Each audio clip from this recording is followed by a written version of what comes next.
Motorsports Park. Was a little bit of what I expected and a little bit of curveballs.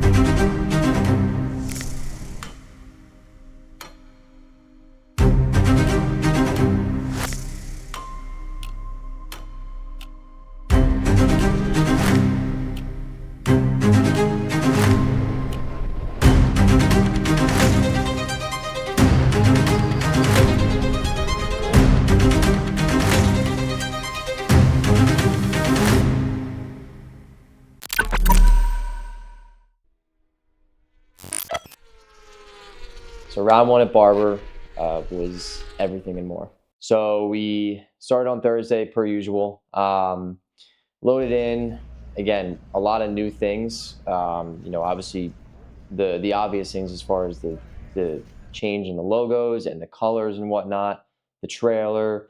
So we had everybody there as far as crew goes, setting up. It was pretty cool to see actually everything come together. It's always one of those things where going into the first round, if we hadn't set up everything prior to the first event, that's the first time that we all get to see it. So some nerves as far as that stuff goes, but luckily all that went pretty smooth, got everything up. The whole setup looks phenomenal this year. And that's a big part of it. That's a big part of why we're doing this is to represent these brands, these awesome brands that support us, and not only Flow for Law and Superbike Unlimited, but all the other sponsors that help make this thing possible. Seriously.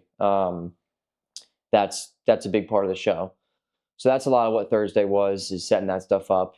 First day of the year, first race of the year for us riders too, obviously. So we had to do headshots, some media stuff, which is pretty cool. I think that it adds a little bit more legitimacy, you could say, to it for us as riders too. Just going in and doing the behind the scenes stuff, where they film you and you're putting on your gloves and you're putting on your helmet and then doing the headshots. It's kind of cool. It's different.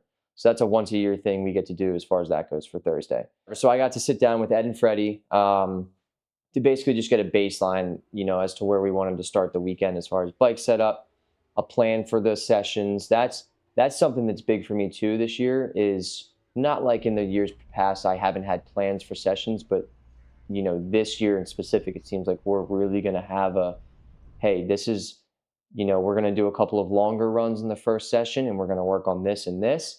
And then we're going to do a couple of shorter runs, here in this session, and just having a more specific plan rather than just being like, hey, go out and ride, like see how it feels, go out and ride.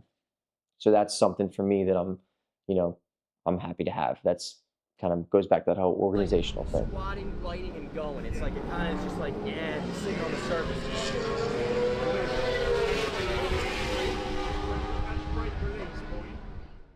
So got a good plan together, went home, ate, carved up per usual, got to bed early and rolled right into Friday. Friday is practice 1 and qualifying 1. So again, kind of get there in the morning. That's the way that a lot of the days are structured, is get there in the morning and once again kind of sit down and just go over the plan for the day again. Specifically the first session, practice 1. It's a longer session, 40 minutes. So we do have time to, hopefully do a couple of runs and try a few things. So got controls adjusted as far as brake levers, clutch lever, shifter position, peg, just all the ergonomics of it, and just getting myself comfortable in the cockpit of the race bike. Got all that situated. Went out for practice 1, and right off the bat, I was like, I've actually ridden the bike there before in August, so I had an idea of what I wanted it to feel like. Went out and we just had a few little issues that I was like, I don't remember having these feelings when I rode the bike here prior. Early on in the session, I think it was 3 to 4 laps in, the bike actually cut out on me. We didn't really know what it was. I pulled off the racetrack, and then luckily was actually able to get it started again, because I'm not gonna lie, the Superbike's got a lot of buttons to it. They all do something, but first race of the year, I haven't had that much time on it. So figured it out, got it started again, had to let it sit for a second, got it started again, brought it into the pits. Freddie and Ed downloaded the data, looked at it. There were a few things that I wanted to make just adjustments wise as far as setup goes. We did as much as we could given the situation as far as that went. And then went back out to do another run.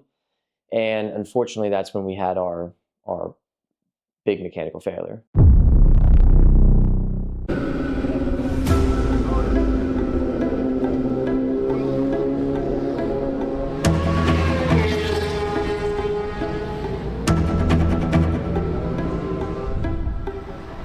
First day on track, we had a major mechanical problem.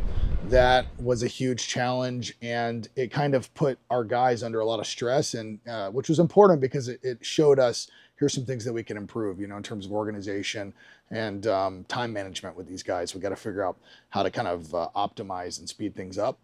So got through that, got everything addressed, and as a result of that, we missed a tremendous amount of time on track. We missed all of our first practice, most of it, I should say, and we missed all of qualifying one.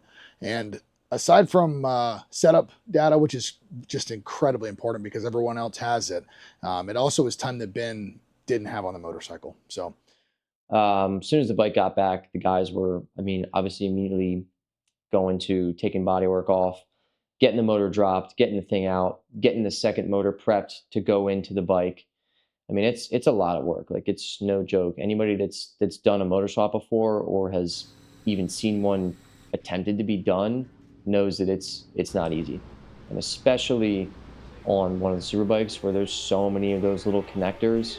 I'm not going to say that I definitely don't know all the little ins and outs of that stuff, but I know it's no joke. And it's especially, again, when you're under pressure, as far as there's only about a 3-hour, if that, time difference. By the time that the bike got back into our pits to the time that we had to be rolling out for qualifying one was probably under 3 hours. So you're pretty under the gun as far as that goes too. I did my normal routine as far as, eat my lunch and making sure that I was as ready to go as I could be for qualifying one. Did my warm up for qualifying, got dressed.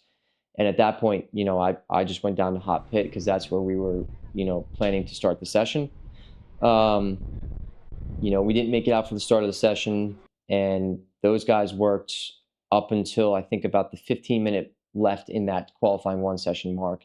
And at that point, honestly, it's one of those cases where we could have probably rushed to get the thing out there and just have me do a couple of laps, maybe, but you take the chance on something else, a wire not being connected correctly or something else going wrong where either it causes another problem with the bike or maybe it even causes a problem with me and puts me down. Like, you never know.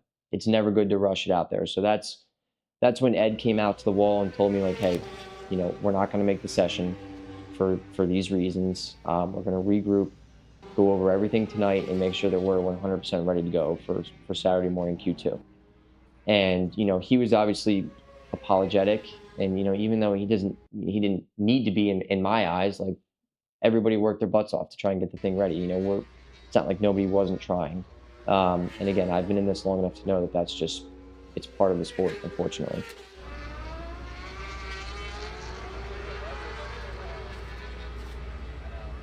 Fortunately, we had a decent recovery in qualifying two. I think we qualified 8th. And that was something that we could kind of build from. And from there, weather stayed dry. We had race one, had a pretty good pace. We were pushing around Josh Herron for a little while, the reigning champ, which is kind of a nice little benchmark to have.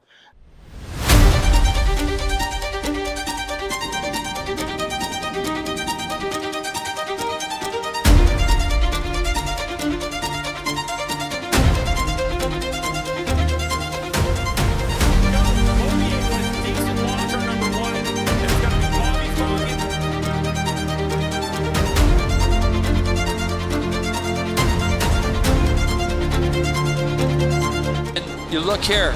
This is a really good job by Benjamin Smith on the Flow for Law SBU Racing Yamaha R1.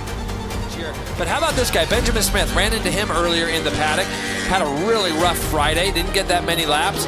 Went out this morning, qualified extremely well. He's currently running 6th, Greg. And for Benjamin Smith, as we see him come out at that last corner, he's going to get out in the grass. Yikes. Do a little curve jumping. So you see Hayden Gillen just behind him as well.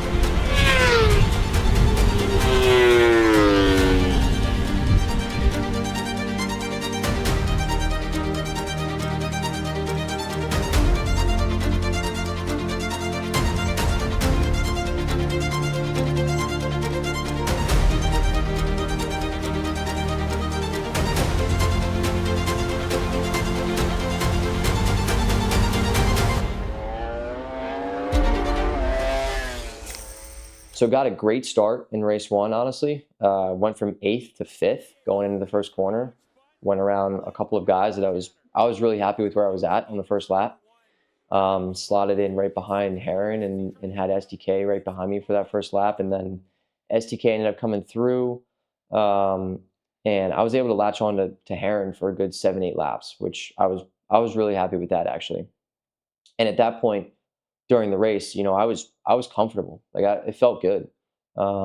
Just trying to stay calm and just relax, save the tire as much as I can, and just do the normal things. Had a big moment coming out of the last corner. I think it was like 7-8 laps in. Just not even really spun up a little bit. I think I just was offline maybe a little bit that lap or whatever it was. Saved it coming onto the front straightaway, but that was definitely a moment where I was like, looking back, I wish I could have kind of regrouped from that moment a little bit quicker. And that's something that I'm working on too. Like I've never run up front in a Superbike race before or that close to it at that pace. So having that moment and then being able to regroup quickly and just get right back down to it is something that I'm working on, obviously. But ended up falling back one more position from that. I was in 6th at that point. Ended up falling back to 7th, and then stayed there the rest of the race. Finished the race in 7th, which for first round, given all the circumstances and whatnot, and how the race played out in general, I was pretty happy with it. There were some things that I think that definitely could have been better on myself and the bike. But again, given the circumstances of the weekend leading up to that point, we had really not that many laps. We didn't get a chance to do really any long runs before that point in time. So I was happy with it. Just being there, and I mean, Josh Herring won the championship last year, and we were right behind him for a good 7 laps with no major complication. Like, I was pleased with that. I was happy with it. We saw for sure at the end of the race that there was some room for improvement in the setup on the motorcycle, some things that we could have done better. That's just the nature of it. Again, we lost so much time. We kind of had to just go with sort of a comfortable and safe starting point. But in retrospect, we could have improved the performance of the bike for Ben had we had that extra track time. We wound up finishing that race P7. I'm pretty happy with that. It was, obviously not necessarily my ideal result, but I felt that it was a good place to start, and then moving on, the big other challenge we had is all of a sudden the sky opened up and started raining on us.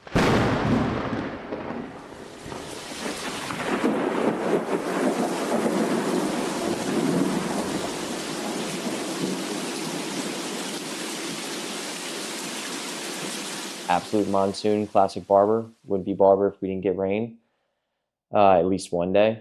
So monsooned on Sunday. So that changes everything as far as setup goes, obviously. So we put in the wet setup, talked with Ed and Freddie a good amount on where we wanted to start with the wet setup, and they had a really good base for that because I had never ridden that bike in the wet before morning warm up on Sunday. Went out for morning warm up on Sunday. I felt pretty comfortable. I think we ended the session like 6 I think we ended 6 morning warm up. No major moments in the wet too, which is, the wet adds a whole nother variable, obviously, for us riders. Same mindset, but it's also a bit of a different mindset as far as a race goes. Like you really just got to focus on your own race and not getting too caught up in what everybody else is doing because, there's obviously going to be a lot of attrition during a wet race. But went into, race 2 on Sunday feeling confident again. Got a decent start, not as good as I did on Saturday in race 1. I think that I was a little bit not tentative, but just a little bit more so like I want to more so work into this a bit and pick people off as I go, as I feel comfortable. And I did exactly that for the first couple of laps. Like I started, I think first lap I was in 8th, ended up making a pass going to 7th, and then made another pass, was in 6th, and the podium battle group from 2nd to 4th or 5th, I guess it was really not that far in front of me. And for a good, lap and a half, 2 laps, whatever it was, I don't know before we had the incident, but I actually felt like I was catching them a little bit, a 10th here, 10th there, and that's really all I wanted to do. I mean, again, a rain race in hindsight, maybe I should have had a little bit different outlook on it, as just, keep riding your own race. They'll come back to you, which ultimately that would have ended up happening probably, but keep riding your own race, the story from that. But as a racer, like, I see the Superbike podium battle not that far in front of me, and I'm catching them a little bit here and there. I'm like, I'm gonna keep pushing. Like, if I can just get onto the back of these guys, especially in the wet, it makes your life so much easier. Rather than trying to make up that time and doing it on yourself, if you can just get onto the back of a group, your job becomes 10 times easier. So I was doing exactly that. I was pushing to catch up to the podium battle, and unfortunately, just coming out of the last corner, started my drive, and honestly, I don't feel like I did anything drastically different that lap. The pace was picking up as the track was getting a little bit better, but I don't think I did anything crazy different. Just, again, one of those situations where the wet, it just happens sometimes. Like, that's just the nature of it. Riders. Oh, Benjamin Smith off of a great run that he was having. Last corner, Benjamin Smith tips off, and he was really doing some good lap times up until that point. So the Flow for Law, SBU Racing Yamaha R1 rider, looks like he got a little bit of a stinger there. He's going to be back, and you're going to watch the development of this team. Look at the right-hand part of your screen and on the back. I almost guarantee you what that is. It's going to kind of one of those high sides off the inside, Greg. But yeah, it just spit me off up over the high side. I thought I was going to land on the grass. Unfortunately, I didn't. Landed on the pavement, so that felt good on the right-hand side. Was really happy that the bike didn't flip. It just slid on one side, so it didn't catch and flip, because that can cause big problems. Ran over to the bike, and I would have liked to have kept going, honestly. Like, I had a stinger on my right side, obviously, but like I was okay. But picked the bike up, and the clip-on was just, it was slide. Like, if I were to put any input on the bars, it would just move. And then the foot peg was pretty ground down. And then, not to mention, there was dirt and mud and grass all over the right-hand side. So, like, yeah, that would have gotten on the track. So the corner workers were pushing it off, and it was, that's that.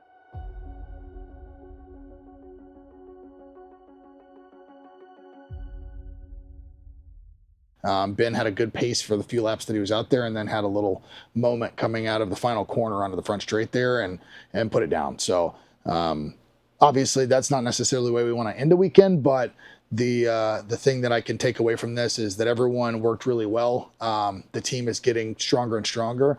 Performance of the bike looked to me to be very solid, and especially when I go back and look at our data and I see here's some things that we can improve right away. That's a good thing moving forward, because it gives us confidence going into these next races that we're going to have an even more competitive package. So with our first complete weekend with Ben, obviously the benchmark that I'm going to compare him to is going to be Matthew Skoltz. He's the guy that I've spent the most time working with in the Superbike class, and we had a very good working rapport and relationship. Every rider is going to have things that they can improve, all of them. There are probably a handful of those. Obviously, imagine a guy like Marc Marquez. It's hard to find those things, but everyone else, you're gonna see that there's things that somebody can work on. One of the big concerns I had with Ben was, is he going to be able to give me the feedback I need to help dial this thing in? Fortunately, especially I have a little bit of a riding background, we can discuss things in a way that he's been really good about giving me what I'm asking for in the data. And typically I feel like I can ask the questions that kind of guide him into the stuff that I need to know. And he's been pretty good about that. He's not the kind of guy that just jumps on the bike and his brain turns off. So that's really helpful for me doing this kind of engineering side of, approach to the motorcycle. He gives me the feedback that I need to correlate with the data that we have. The big thing that we're just going to have to keep working on is adapting his style to the Superbike. That's the biggest challenge for any of these guys, especially if they've come up from the path he has, where he spent a lot of his time in super sport and on smaller bikes. He won a championship on the junior category. You ride those bikes in a very different way. These bikes, they don't want to be on the side of the tire for a long time. It's, it has to be ridden in a way that suits what the bike is best at. So that's the biggest challenge with Ben, is just going to be getting him to better understand that. And in time, he'll get there. He's already making changes. It's just a step-by-step process.